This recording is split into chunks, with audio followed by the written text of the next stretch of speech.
Welcome to the program. I'm Gordon and going to be your personal guide throughout this process in your journey of getting better. I know and I'm completely confident in the principles that I'm going to be teaching you, that they will help you get better.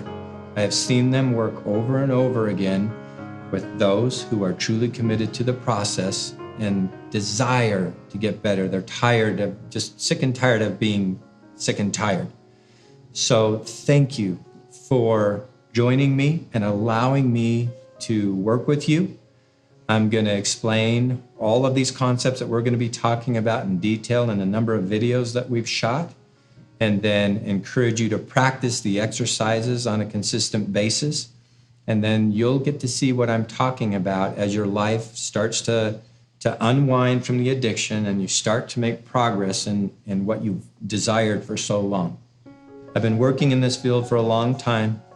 I've spent literally over 25,000 hours face-to-face with clients, and I want to bring this information to you and share with you the things that I know and that I have seen work in the lives of other people.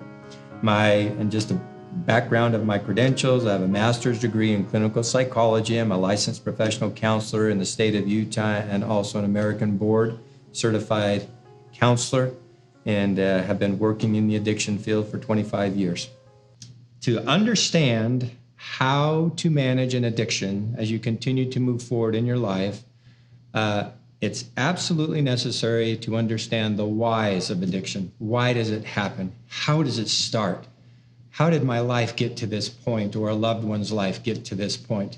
Because no one ever starts down a path of certain pleasurable activities thinking that they're ever going to end up being addicted.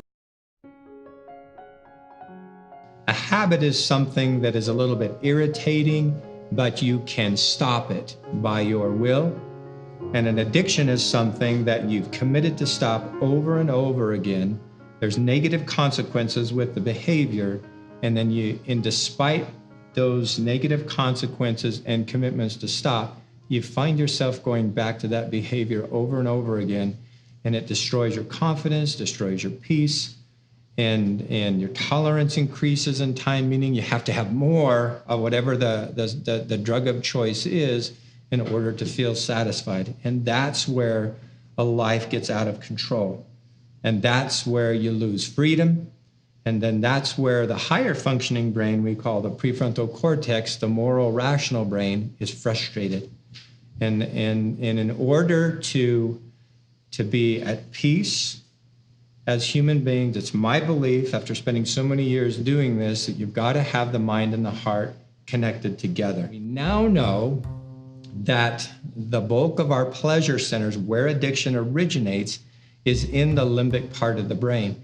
How the pleasure centers of the brain were even identified was almost by accident. There was an individual by the name of James Olds, and this was in the late 50s, early 60s, that he was trying to map out how the brain responded to things. And so he was using mice at the time, and he would actually put an electrode on the brain of a mouse and would give it an electric charge and see what the mouse would do.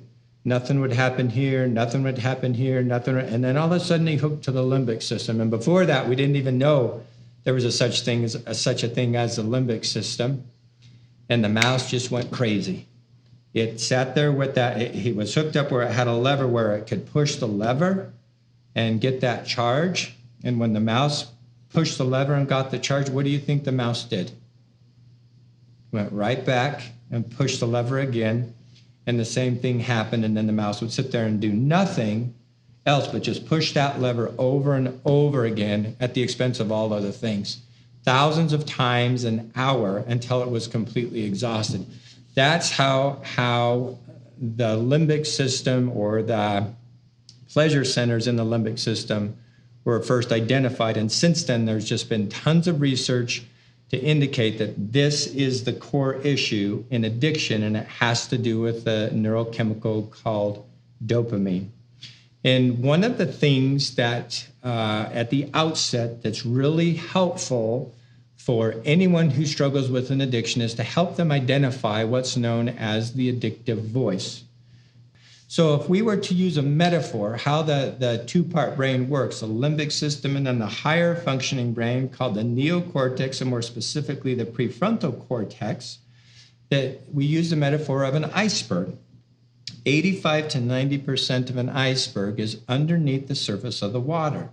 We don't see it with our eyes, and that can be likened unto the limbic system.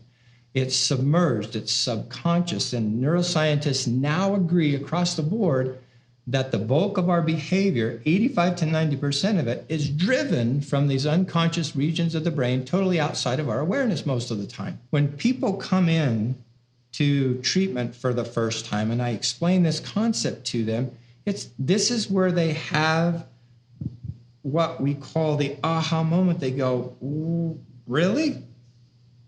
And someone I was just speaking to last week, she says, I now feel like I'm not crazy.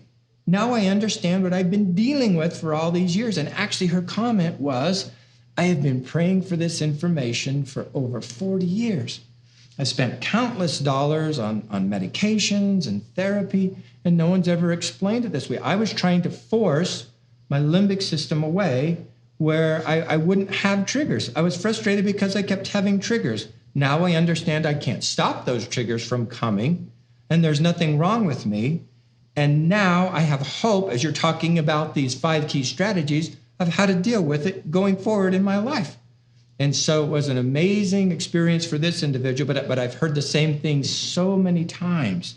And so that's why we begin with the why. This is the why of addiction, because addiction gets housed in a part of the brain, that the limbic system, that we do not control consciously, and it just hooks that survival mechanism to pleasure. So whatever the pleasure is associated with, the limbic system goes, I need to do this in order to survive. And that makes sense, right? And so it's not that you're bad. It's not that you're weak-willed. It's like you cannot overpower the limbic system by will alone. That's why you've never been able to do it in the past. Now, you can do it for a short period of time, right? You've done that. The very nature of addiction is you have a slip, you feel horrible about it, you recommit, you pray, you do a million different things just saying, I will never, ever do that again. And then you can do that for a week or 2 or 3, and then what happens? And then you slip again, the triggers get high, you don't know how to deal with them, stress comes on, and boom, there you go. And then you're back in this cycle again, and then you frustrate your family members, frustrate your spouse, you frustrate yourself, and you know you're a good person inside because you don't want this thing, right? It's not that you want to go out and do something bad. I've asked those who have struggled with addictions this question so many times. So were you planning on doing something wrong so that you could hurt people in your life? Never is that the intention. The intention is to survive and take care of the system, and that's what the limbic system is trying to do.